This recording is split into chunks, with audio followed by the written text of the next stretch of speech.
7th Change Management, a Case Study event. My name is Tina Dewey. I happen to be the membership chair for the organization. We have a huge turnout tonight. In the past, we have typically hosted these events with anywhere from 50 to 75, maybe 80 people, but it seems like each event we hosted this year, we've grown by a good 24%. So this afternoon, we actually had to turn off the registration at 136 people because we just didn't feel we could accommodate anyone else. So I know that traffic has been very difficult, or I hear tell that traffic has been very difficult, so I'm sure we're going to have some stragglers, but we're going to go ahead and get started. So for those of you who don't know, who are new to the organization, the ITSMF USA, this is the National Capital Local Interest Group, or LIG. ITSMF, or the IT Service Management Forum USA, is a nonprofit, vendor-agnostic, vendor-neutral organization whose purpose is to stimulate and advance the best practices in IT service management. So we host a number of events during the year. This year we're hosting 6. We have, we're going to start a vendor directory.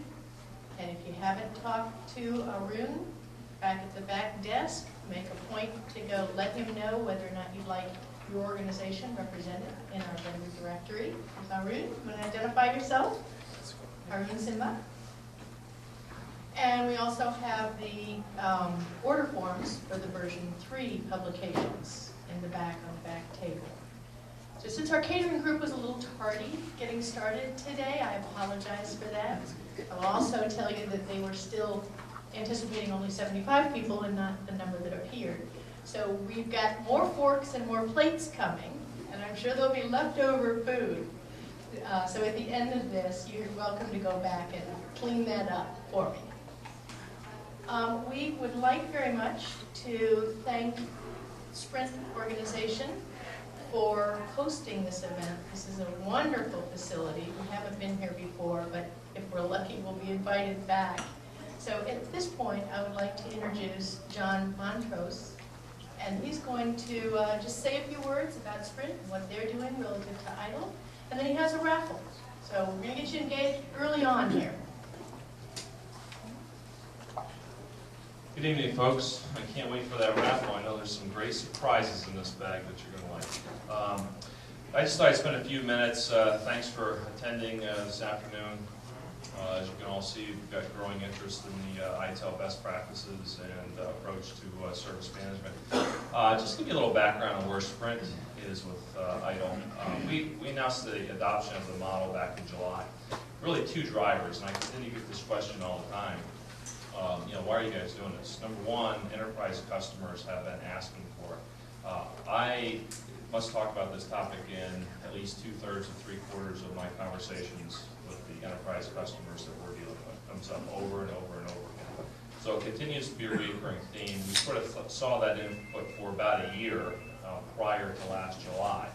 And we started doing our research, looking into it, getting ourselves educated, and the light bulbs all went off, and we said we need to get on this and figure out how to please our customers' interests and needs, and then most importantly, figure out how we can use it to benefit the business.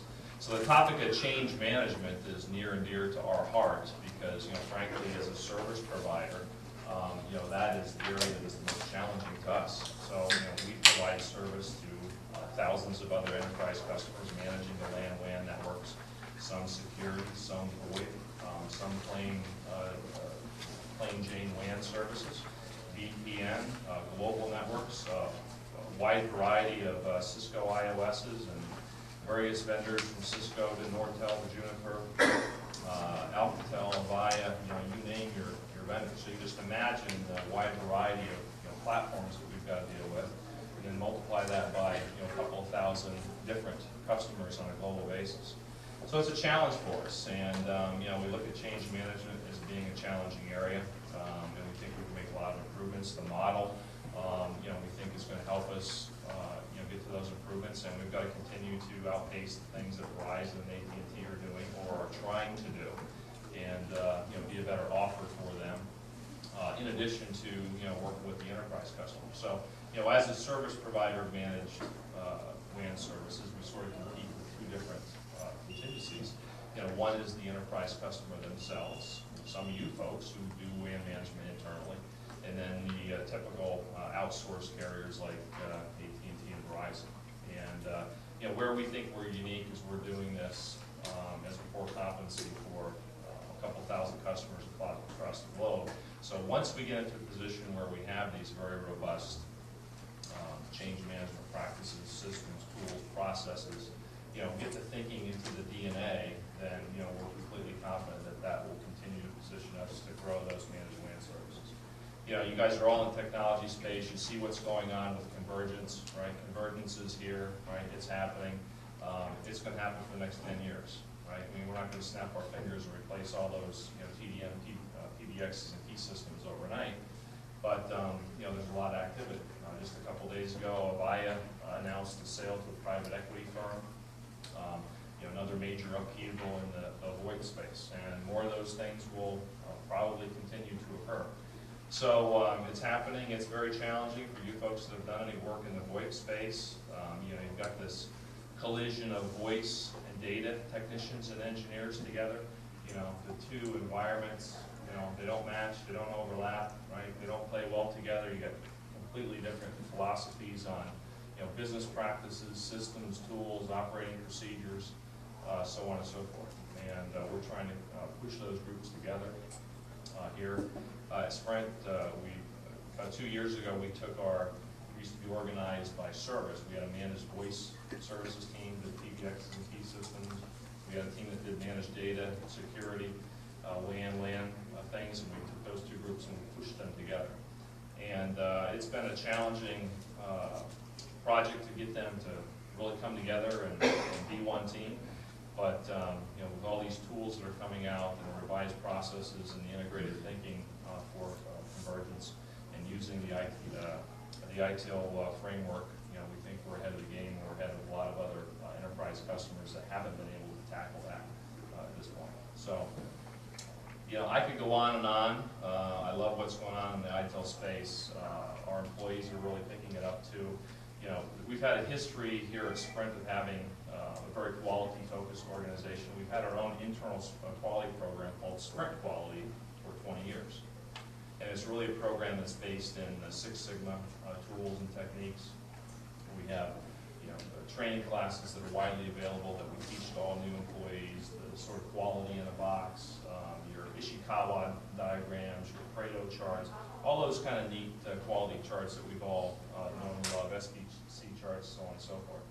And we have a real focus on quality. But this approach to the process side gives us another, I'll say more unique and more focused approach at the quality, allows you to drill into these areas like change management, which is going to continue to be one of the big areas for improvement as technology evolves and moves forward. So with that, thanks again. We're going to do the drawing and then we'll get on to our presentations. Thank you.